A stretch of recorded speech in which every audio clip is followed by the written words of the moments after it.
welcome everyone to another episode of Broken Families, where we host conversations on divorce, parental alienation, and high conflict relationships. My name is Andrew Faulkner. And I'm Barbara Lapointe.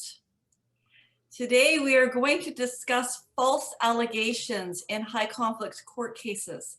And that is why we have brought on a very special guest to dive deep into this important topic. Dean Tong is an internationally recognized author, expert witness, and forensic trial consultant with a focus on divorce, child custody, parental alienation, child abuse, domestic violence, and sexual allegations in divorce. Dean has consulted on protracted divorce, custody, and abuse-related cases since 1995 and has been involved in the field of child sexual abuse allegations since 1984. Dean has authored powerful books like Don't Blame Me, Daddy, Elusive Innocence, a survival guide for the falsely accused, Pitfalls for divorcing a BPD spouse, and several other books. So without further ado, welcome, Dean. Thank you for having me today. Appreciate it. Thank you for joining us. Thanks for joining us. And thanks for being here today. Dean, this is a very specialized field, correct? Yes, it is a very niche subject matter. And with that in mind, people should be very careful when surfing the internet for just any attorney. I've noticed, I agree with you on that point. And I noticed through looking through the material that your life's work is to help the falsely accused men, women, and especially children. Family court cases are highly volatile cases, and some might say it's even like walking on the landmine. I've heard you say that you've noticed a dramatic increase in child sexual allegations being used as weapons or strategies in high conflict divorce. Is that accurate? Yeah, it first started, Barbara, probably in 1987. Psychologist Gordon Blush, Carol Ross out of Michigan authored a paper, which was basically excerpted in the New York Times. And these were parents who were wielding their kids as pawns, weapons, or tools in the midst of a visitation dispute, custody battle, divorce situation where they could basically use that kid as a messenger, as a tool, as a weapon. Because kids are very suggestible, very impressionable. And so we started seeing a lot of increased numbers of divorce-related allegations. He said, she said, they said allegations. These allegations meet what's called the hearsay rule exception in law, meaning that a judge has the discretion to admit the allegations from children in court with no medical proof or evidence to support those allegations. So I basically piggybacked the Blush and Ross study from 86, excerpted the same in my book in 92, Don't Blame Me, Daddy. Psychologists, there was Trockme and Nicholas Bala from Canada in 2005 came on with a study that replicated the data from Blush and Ross, and then psychologist McKay from the UK in 2014 also achieved clinical and statistical significance in his data studies. So we have seen an increase. I mean, these allegations can be made in any dynamic, but certainly when the accusing parent or guardian has something to gain, whether it's child custody, child support, social status as the most fit parent. Kids are easy weapons to use to achieve that agenda. We know young children are very suggestible, very impressionable. If they could talk about the tooth fairy or Santa Claus, they can talk about how daddy touched my pee-pee. And so I am nationally certified as a child forensic interviewer. I go across America and Canada when called upon to impeach the credibility of child forensic interviewers who may use leading, suggestive, closed-ended, direct, or repeated questions to get kids to say things that they're desired, hopeful that they will say. I mean, they're there to extract an outcry or disclosure. They're not there to conduct a witch hunt or fishing expedition, but unfortunately, and we'll get into this later in the interview, they do not use the evidence-based best practices methodology. Most child forensic interview child advocacy centers do not use best practice methodology where they're asking kids open-ended questions, free recall, trying to trigger their autobiographical free recall, implicit memory, unconscious memory. So they tap into their amygdala or hippocampus, which controls their explicit memory, which is their recognition.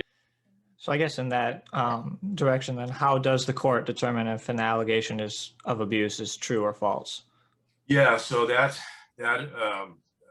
Andrew incorporates many different pieces of data. Obviously, the child forensic interview is going to be number one for the state.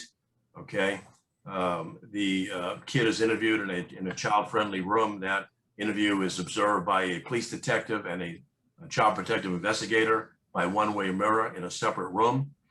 That police detective will judge the credibility of the kid's disclosures during that interview, whether the child implicates the accused in a bad private part touch or a physical abuse hit or smack or whatever the case may be. Whatever the index allegation is.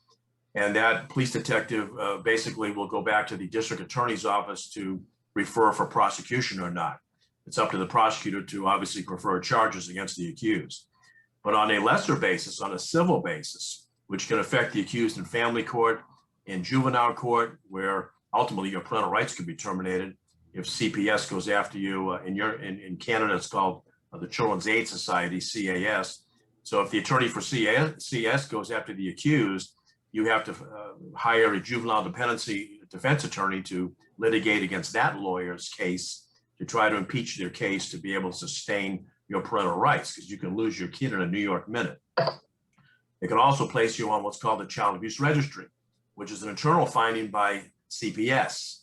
And that would require, if you're a physician or a nurse or if you're a therapist or police officer, it could basically kill your occupation, again, in a New York minute, unless you litigate what's called an administrative appeals hearing to get that finding redacted.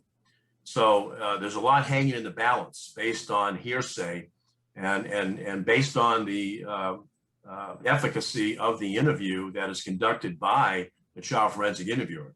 The best practices method we have is called the NICHD.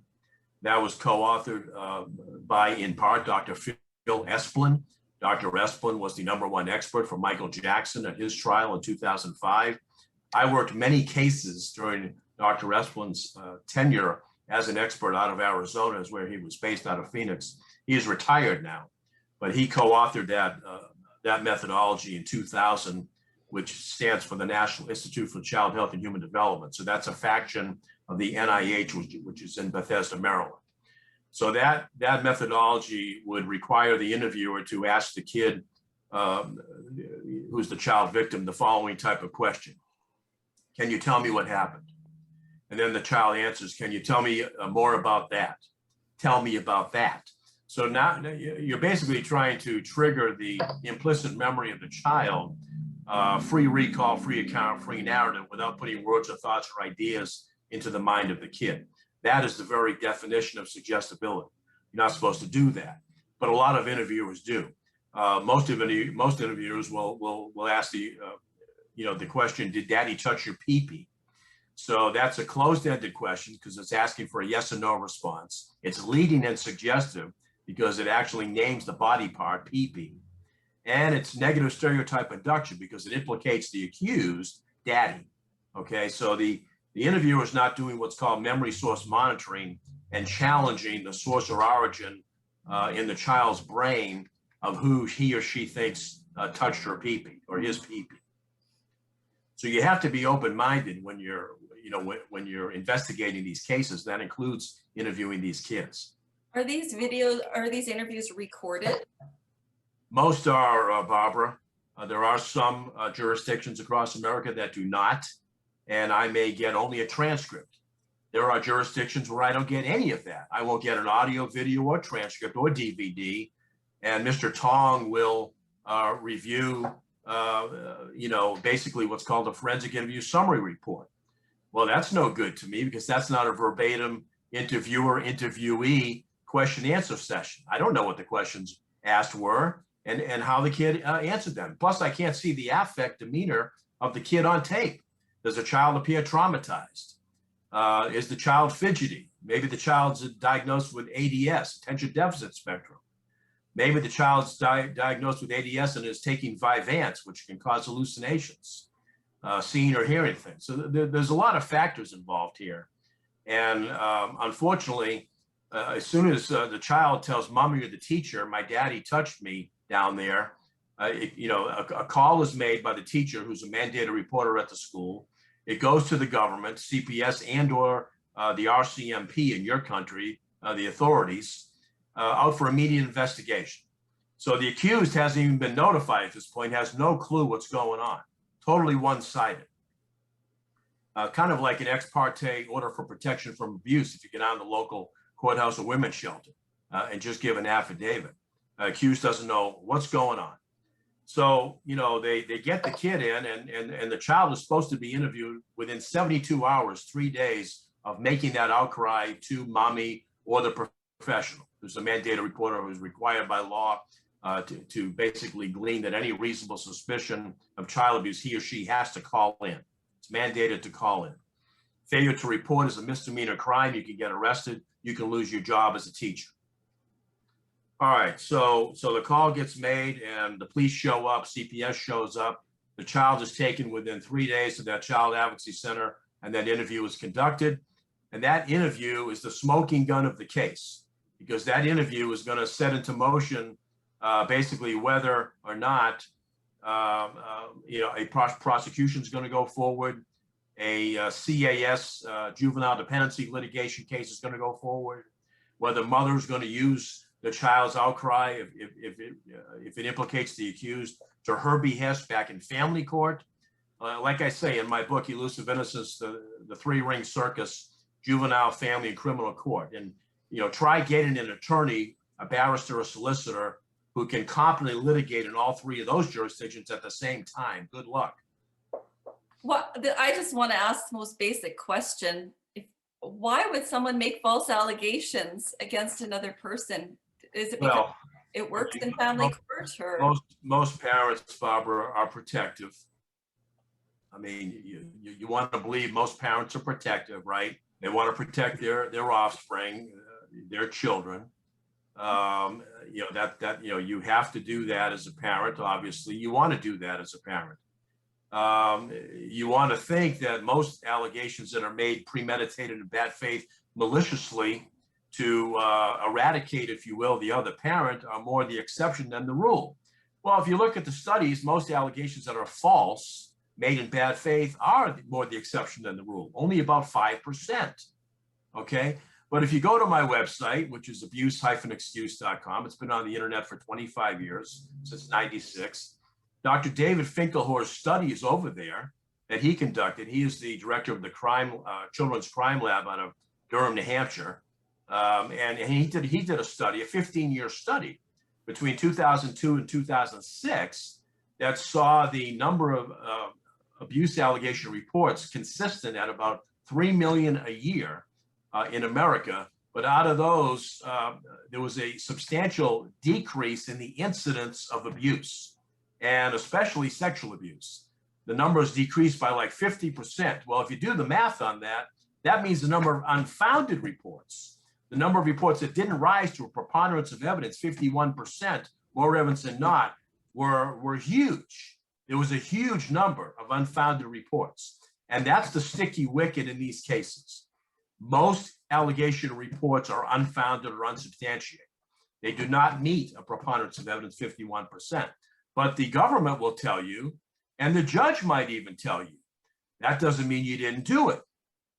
Okay, so there's a gray area there. And of course, in family court, where a judge only has to rule by 51% preponderance of evidence, a judge can err on the side of caution on the side of the child against you. And oftentimes that's what happens. So, okay, so that's very interesting. So let's back up a little bit. What happens if you're on the wrong side of an allegation? Or rather, what should you do if you're on the wrong side of an allegation? Well, I think the immediate reaction of the accused, once the accused is privy to being accused, is to seek out counsel, seek out an attorney. and there's a section in my book, Elusive Innocence. There's a section on my website, abuseexcuse.com, how to choose your attorney. They're not all created equal, and they don't get this stuff in law school. So, you start going to lawyers.com and clicking around for, gee, I need a father's rights attorney in Wilmington, Delaware. Well, there's a list. Maybe I'll call that guy. Maybe I'll call her, but they all come with different levels of experience. And, unfortunately, the accused doesn't have a set of questions to pose to that attorney in real time when the attorney's thinking about one thing only, and that's money and a retainer check. And as soon as you pay me, we'll talk about the details of your case, and you can give me your timeline and the facts as you know it. So, you could go through 4 or 5 lawyers, and now you don't have any resources left. And I just stumbled across Dean Tong, and maybe Mr. Tong could have helped me find the right lawyer. I don't charge people for finding the right lawyer, because in order for me to do my job, I have to work with competent counsel. Counsel puts me through what's called voir dire, which is an interrogation of my credentials and qualifications. Counsel puts me through direct and redirect on the witness stand under oath. So we have to work as the 3 musketeers when I get involved as the consulting expert and or testimonial expert. And of course, the 3 musketeers are myself, the client, and the lawyer.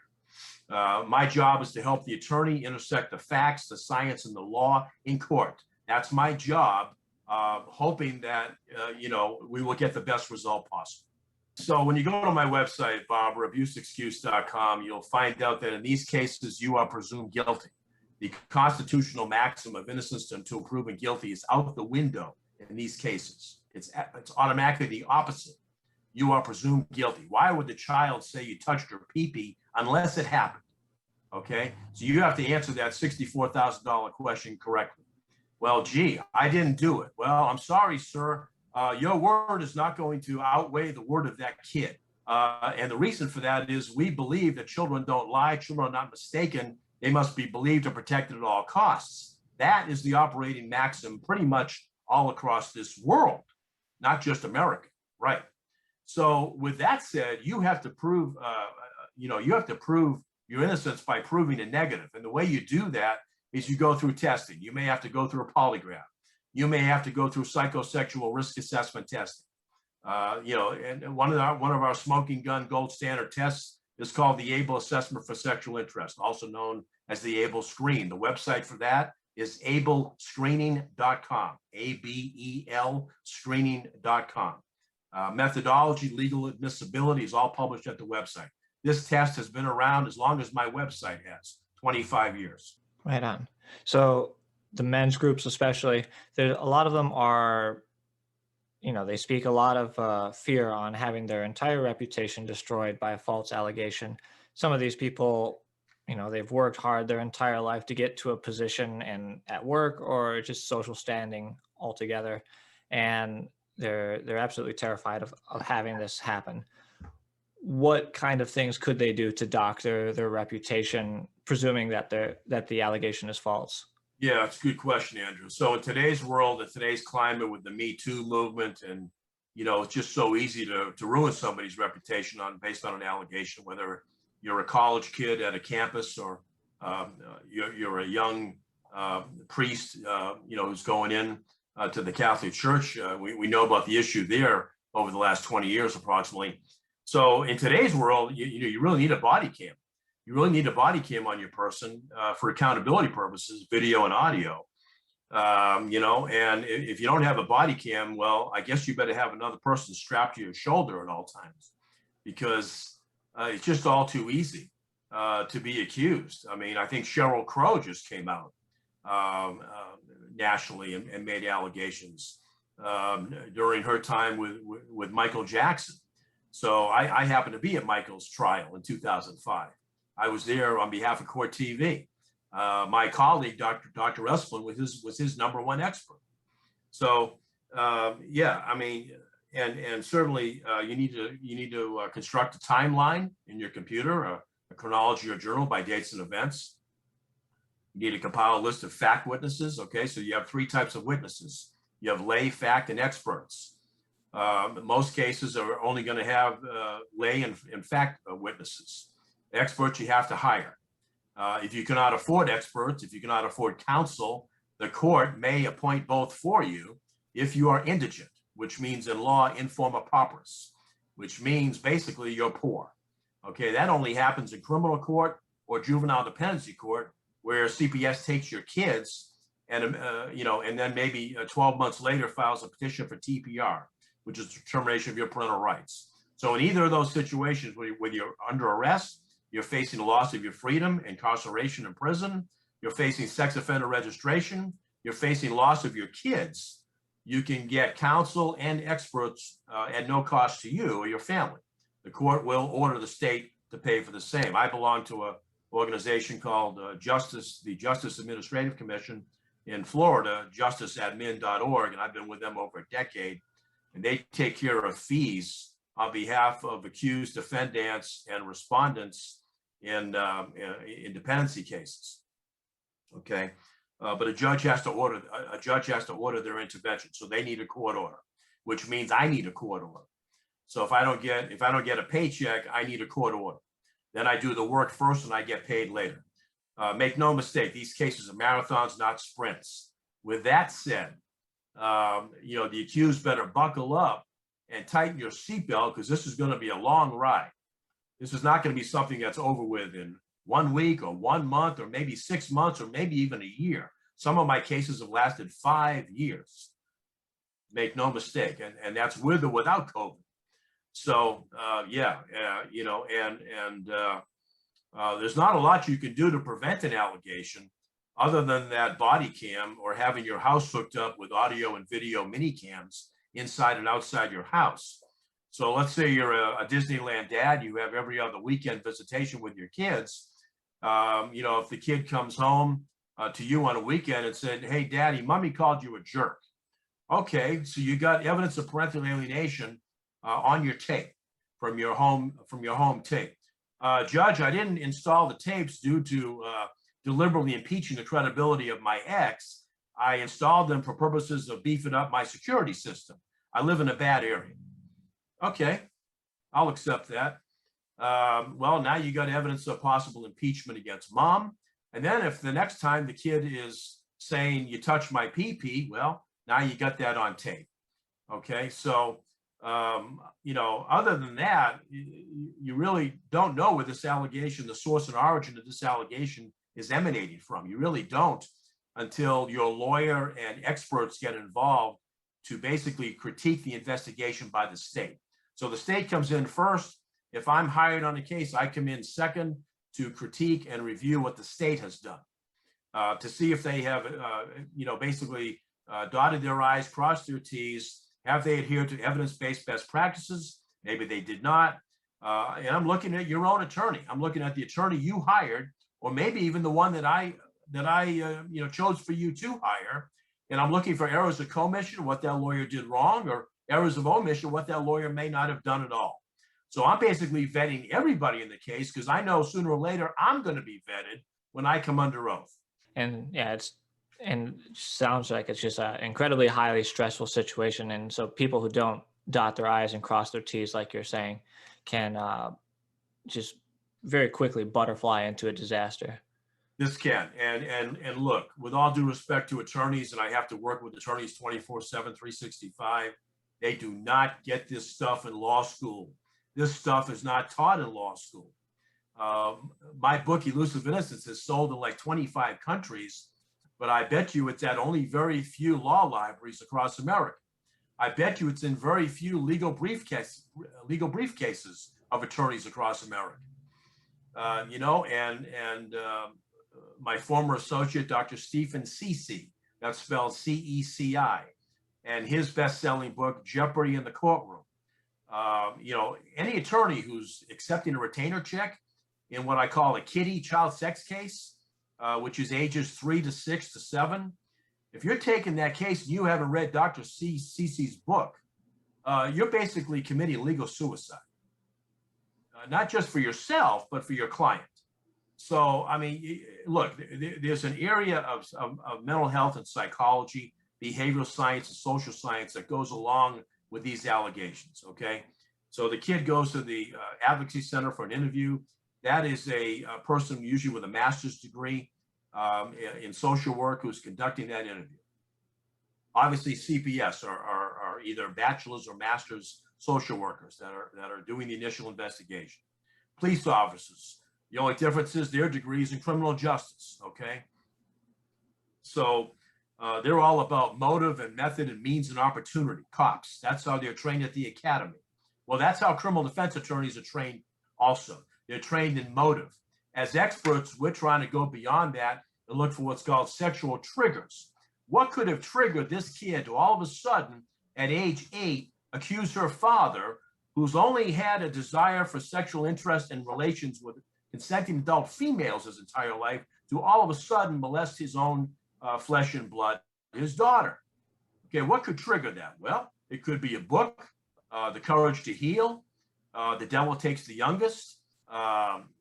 It could be a video online, Strong Kids, Safe Kids, with Henry Winkler and Marianne Hartley and John Ritter, okay? That's a stranger danger child molestation protection video that Fonzie participated in. It could be another kid at school who actually had a real situation and talked to that kid about her situation, okay? That's called cross-germination, contaminating hearsay. So there's, Art Linkletter said it best in his book, Kids Say the Darndest Things. You'll see that on Amazon, and they do. If we were to look at the inverse, say that a allegation is true, what should the parent of that child do to ensure that this is taken seriously and addressed accordingly?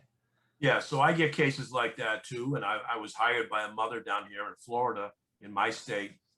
My work is national, but I'm based out of Florida.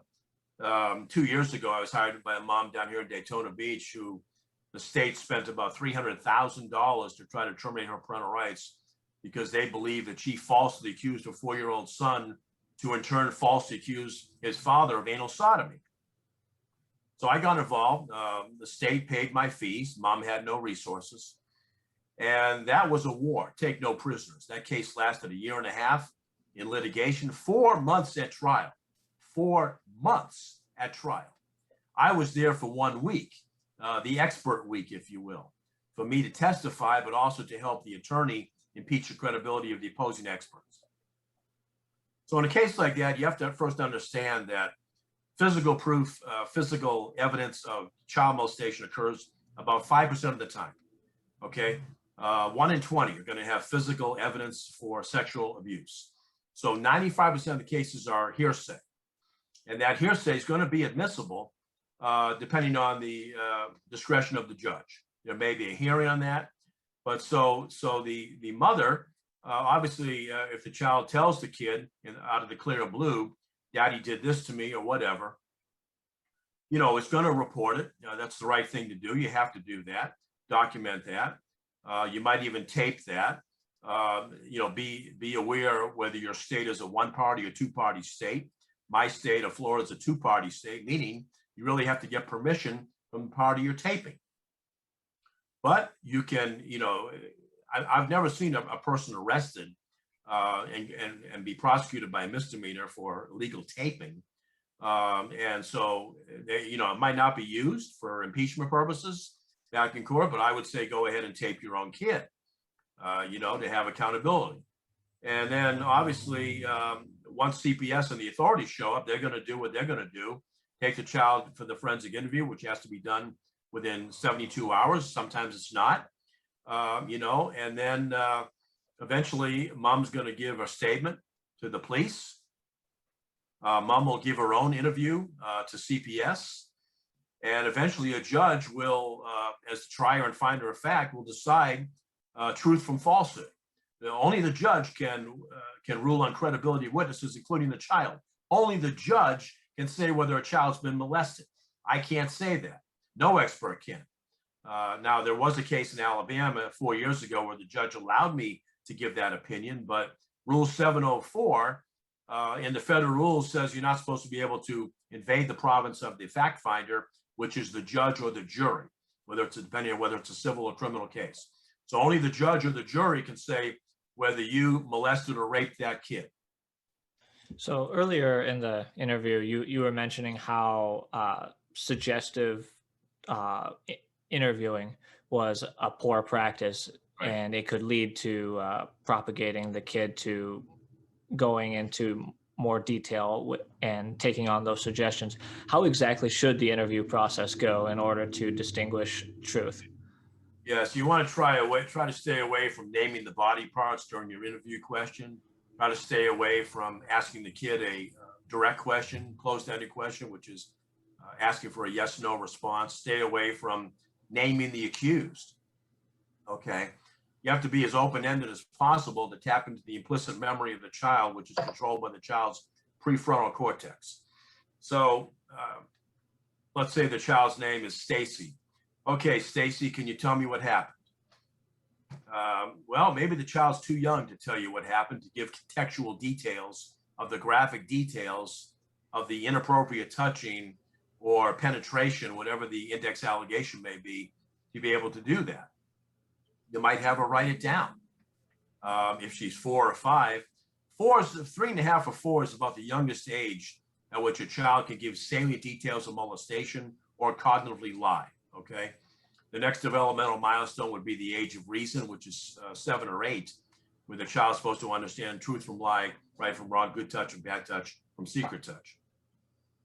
But you got to be very careful the way you quiz the kid. Most kids that I have found, I've been doing this now for quarter century, and I think in all my cases I've had 3 that did not implicate the accused. In other words, they were resistant to suggestibility. 3 out of hundreds. I mean, if I did a study, a peer-reviewed study, sample size is huge on my study, I would achieve clinical and statistical significance. That study would be published. So it's a very large number who are going to implicate the accused. And with all due respect to the system, who's well-meaning and well-intentioned, but sometimes misguided, they will stray away from using best practices methodology because they are so strung up on obtaining that outcry. They want that disclosure because they want a prosecution. They have to get something for their time invested, for the resources invested. I mean, you look at a juvenile dependency case, you have the CPS worker and you have the CPS attorney, guardian ad litem. In California, it's called minors counsel. In New York and New Jersey, it's called law guardian. You have the therapist. You have an advocate. I mean, there's just a plethora of people that come to the aid and support of the child and the accusing parent, and the accused is left over there with his lawyer. That's it. That's it. The accused and the accused attorney. Do you ever have accused men that feel they might want to self-represent in this system? And would you advise that? Yeah, I actually helped a guy down here in Florida, Barbara, a little over 5 years ago, win a case against a licensed attorney and a licensed PhD.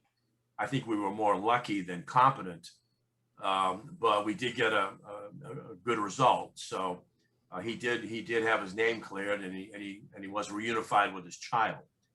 But look, I do not recommend going pro se, in pro per.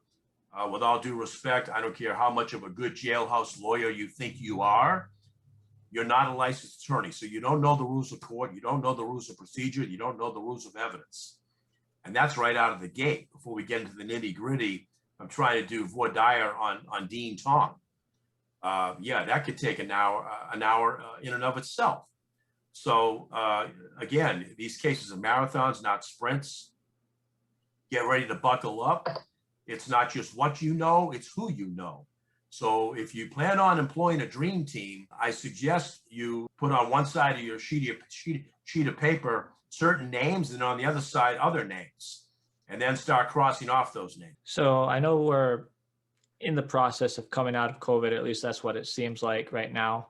But at least one among my community and just in general, that what we've seen, a lot of people have been talking about how the pandemic was used as a means of extending that alienation from their kids.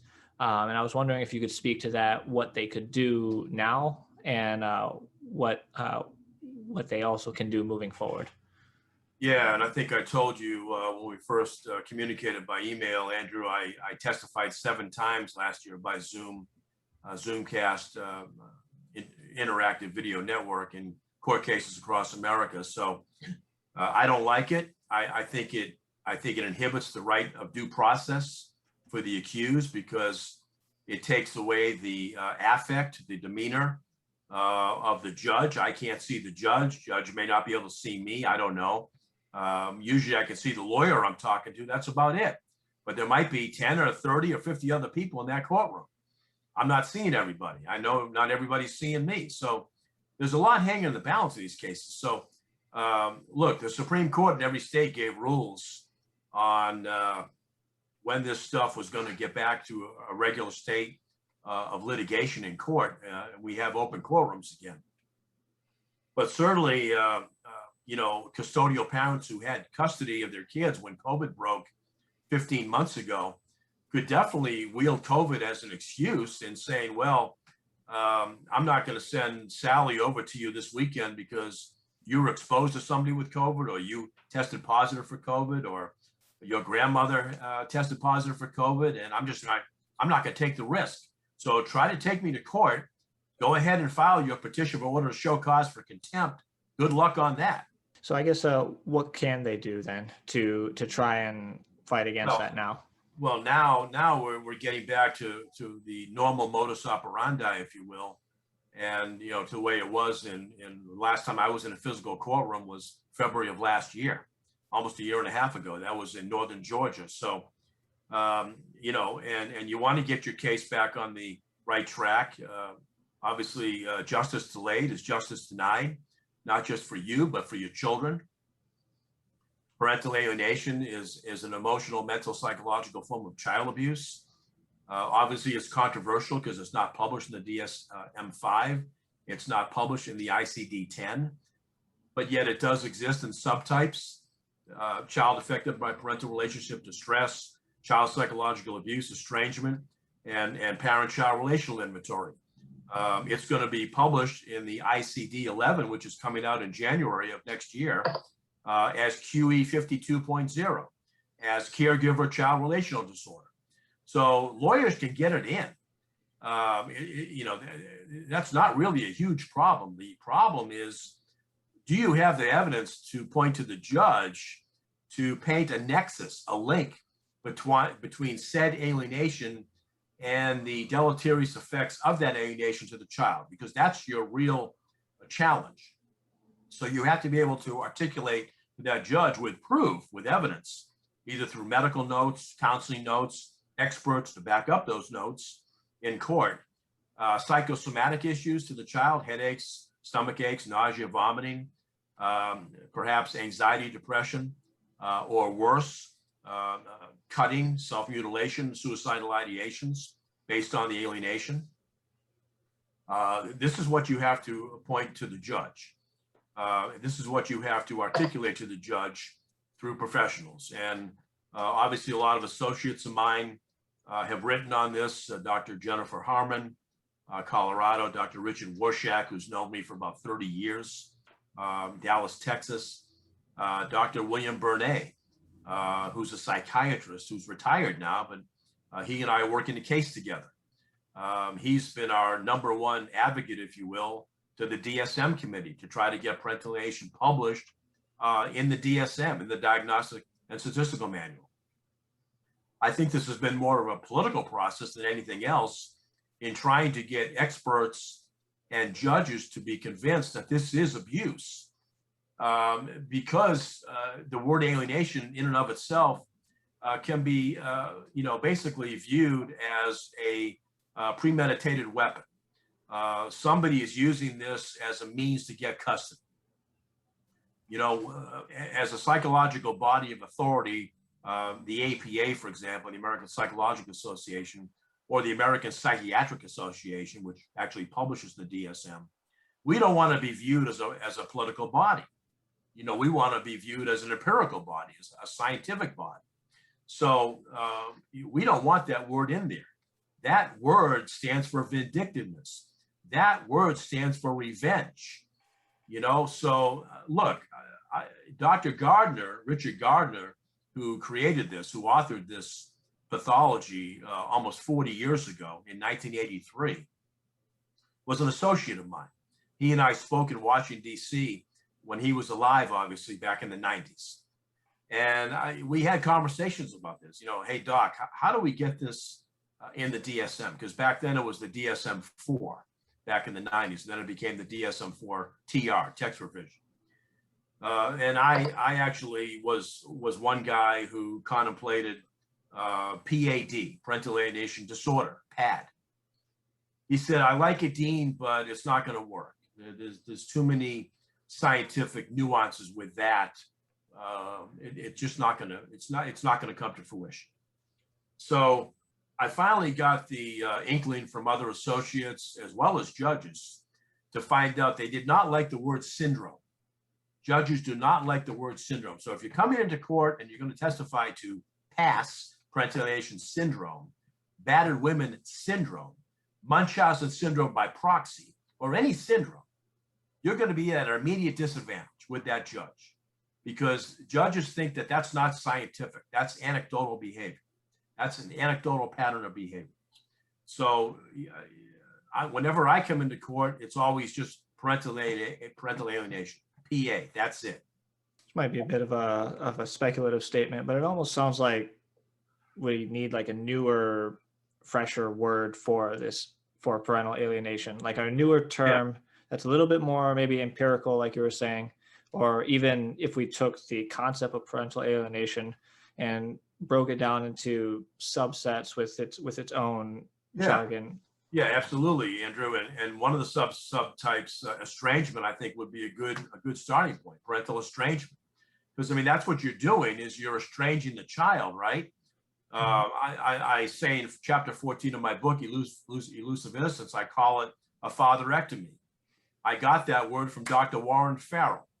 Dr. Warren Farrell is a psychologist who's written many books on men's issues, men and boys. Father and Child Reunion, perhaps his greatest bestseller. And so fatherectomy is a good word, because that's what you're doing when you're alienating or estranging the kid from your life. You are eviscerating that child out of your life, and vice versa. So it's a double evisceration. And whether you're doing this wittingly, whether you're doing this unwittingly, whether you're doing this premeditated, whether you're doing this because you think it's in the child's best interest and you're being a protective parent. I mean, I'm a proof guy. I'm a trial guy. So the proof is in the pudding, and I'm going to want you as an expert to compile your emails, your text messages, your posts on social media, your messages at your parenting app, Our Family Wizard, or Talking Parents, or App Close, whatever app you're using. I'm going to need all those messages to determine to a reasonable degree of scientific certainty of whether you are a victim of parental alienation by the opposing parent.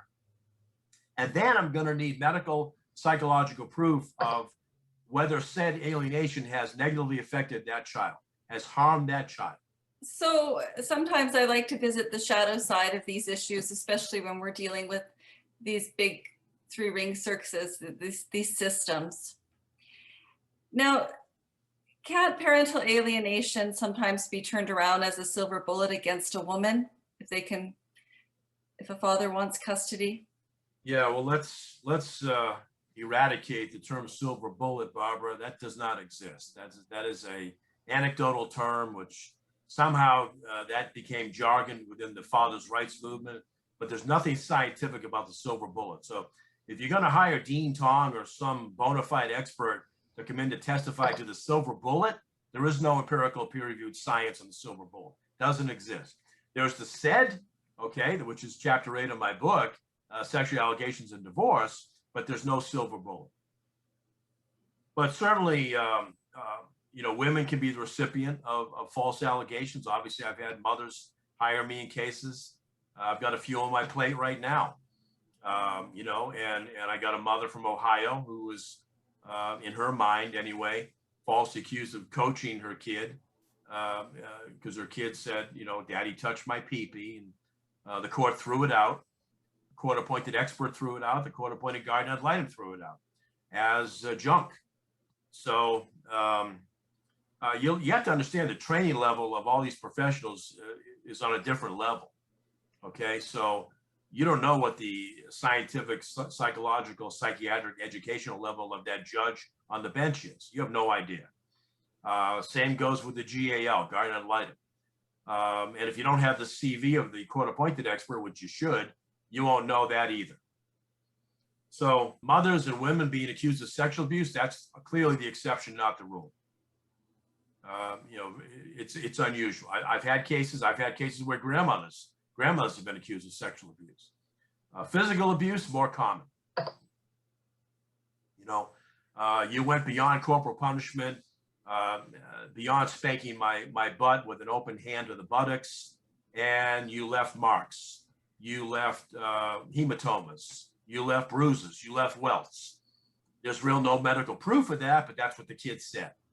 That's another case for my involvement because it's hearsay. It's he said, she said, they said, what a child said.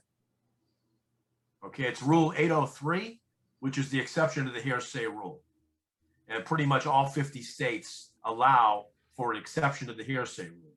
That's a very interesting point that you mentioned, that judges, lawyers, all of the various professionals have different experience. Like, for example, we might conclude that they don't have much training in trauma. But are you finding that judges are becoming more progressive in terms of knowing about abuse or knowing about parental alienation, for example? I am, Barbara, and I applaud the courts for that. I think they're taking more CLE, continuing legal education credit courses on that. I think they are seeing more of that in their caseload. So I applaud them for that. Kudos to them. We got to keep going on that trend. You know, we've got to keep publishing studies on this. You know, and I've had people reach out to me saying, shouldn't this be a crime? Shouldn't this be criminal? Just like physical abuse or sexual abuse. To a point, you have a point, yeah. But until the DSM committee, until the ICD recognizes parental alienation, whatever you want to call it, parental estrangement, parental child denial, you know, in the psychology medical books, how can you raise that to a crime? How could you ever get, if you can't get to 51% preponderance of evidence in a civil case, family court or juvenile court, based on the psychiatric medical people, how are you ever going to get to 95% evidence beyond a reasonable doubt in front of a judge or a jury in a criminal case? It'll never happen. Unrealistic. I mean, you're talking about parental alienation, but Dean, would you mind confirming and clarifying for me, is it a felony to make false allegations against? It is in my state, Barbara. Florida Statute 39.205, subsection 9, you can land in prison for up to 5 years in Florida, but there's only about 4 states, maybe 5 or 6 at the most in America that make it a felony. Most states, it's a slap in the wrist and a misdemeanor. And if you ask the police, because they're the ones that arrest you for probable cause, right, for a crime, how come you didn't arrest that false accuser who made 7 false allegations against me in my child custody case? How come you didn't arrest her? Well, sir, we don't want to start creating a problem and instituting a chilling effect upon women and children who would disclose abuse in the future. So that's why we don't want to set a bad example for those people. We want to leave this to be an open book. So that's why, you know, the person facing, for example, under Florida statute 800.04 in my state of Florida, lewd and lascivious child molestation, you're facing life in prison without the possibility of parole. You're done. You're done. On a jury conviction by a jury at trial, you're never getting out. But yet your potential false accuser, even if she or he or whoever made the allegation was arrested, they're only facing 5 years. So Where's the parity in that, right? There is none. Well, that's the same thing here. I'm on the unpopular, politically incorrect side of the fence here with these false allegations. Whether I'm representing as an expert a man, a father, a woman, a mother, a grandmother, I'm on the wrong side of that fence when I walk into a court of law. Well, Dean, it looks like we are coming up close to that hour mark for the episode. Were there any last pearls of wisdom that you feel were left unsaid that you would like to either speak to the audience about before we wrap up? Yeah, Andrew, don't put your dirty laundry out on Facebook or any social media. So understand that any text messages, emails, posts at social media, that's any social media, Snapchat, TikTok, Twitter, Pinterest, Instagram, whatever, picture, meme, words can be used against you in a court of law. Understand that could come back to bite you. So think before you type, think before you copy and paste, and hit the send button. That can really hurt your case. And lawyers can use that as exhibits to support a pleading, a motion, a petition back in court against you.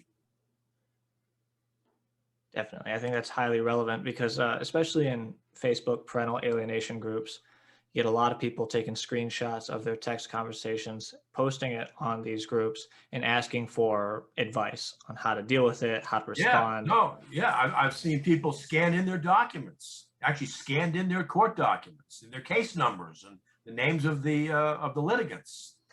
Don't do that. Please don't do that. You're not helping your case. You're not helping your children. If you don't think the government is watching you, think again. Well, that's very powerful advice. How else can you help your case? Well, I think I already mentioned that in part, Barbara. You got to create that timeline. There's a lot of work. You've got to kind of play, quasi-lawyer, quasi-expert, quasi-private investigator as the accused to build your own case. Nobody knows your case better than you, the accused. Okay, so you're gonna be the one telling your attorney, I didn't do this, and here's why not. I'm just gonna firm that up later on as your expert to run you through a psychosexual risk assessment, including that ABLE screen test, to get a clean bill of psychosexual health on you to show that you don't show sexual interest in prepubescent female children, that you scored very low in your cognitive distortion scale score, so that I know you're not trying to hoodwink me or the lawyer or yourself or the system. You're being candid, you're being frank, you're being truthful, you're not lying. Dean, do you have any advice for men thinking about taking a plea bargain? Yeah, I'm a trial guy, Barbara. Certainly cases of mine go to plea bargains. They're not within my realm of knowledge, because that's attorney-client privileged between lawyer and client only. I work under what's called attorney work product privilege with the attorney. So I don't advocate it because, you still might lose your parental rights in juvenile court. You still might go to prison. You still might wind up on that sex offender registry list and online, So I'm a guy that goes to trial and tries to get you a not guilty at jury trial, or a finding of fact conclusion of law. You didn't do this by a family or juvenile court judge. And just in closing, I'm just curious, are appeals ever possible in these type of cases if you were? They are, Barbara, but statistically speaking, you win about 2% of the time, 2 out of 100. They're very expensive because they're very labor and time intensive for the appellate lawyer, okay, who should be board certified in appellate law if you're choosing one. And of course, if you think this is a marathon, wait for your appeal, which is going to last at least 6 to 9 months before you get a resolution in that.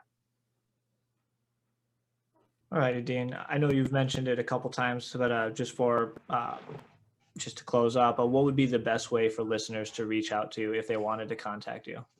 Yeah, I'm very busy, Andrew, as you can well imagine. There aren't a lot of people that do what I do. So the best way to get in contact with me is through my website, www.abuse-excuse.com. Right on. That, everyone, is all we have time for today. Once again, thank you for taking the time to be with us. And if you enjoyed this episode, be sure to subscribe to our channel either on YouTube or through our podcast, through the various podcasting streams. Don't forget, we summarize everything that we talked about in this episode in a downloadable document below. And there's a lot of powerful links that Dean has shared with us. And so that will all help you dealing with any of these kinds of situations and preparing yourself for like that worst case scenario. Barbara, if listeners wanted to reach out to you, what would be the best way to do so? Barbara at barbarathepoint.com. Right on. And if you want to reach me, you're free to email me at startnow@andrewfaulkner.com. As always, thank you for taking the time to be with us at the Broken Families podcast, where we discuss and help you find solutions to divorce, parental alienation, and high conflict relationships. Have a wonderful day, everyone. Thank you guys for having me. Yeah, thanks for joining us, Dean. Thank you. Thanks, Dean. That was a pleasure and very valuable. Yeah, Hope thank you that- again. Appreciate it. Mhm.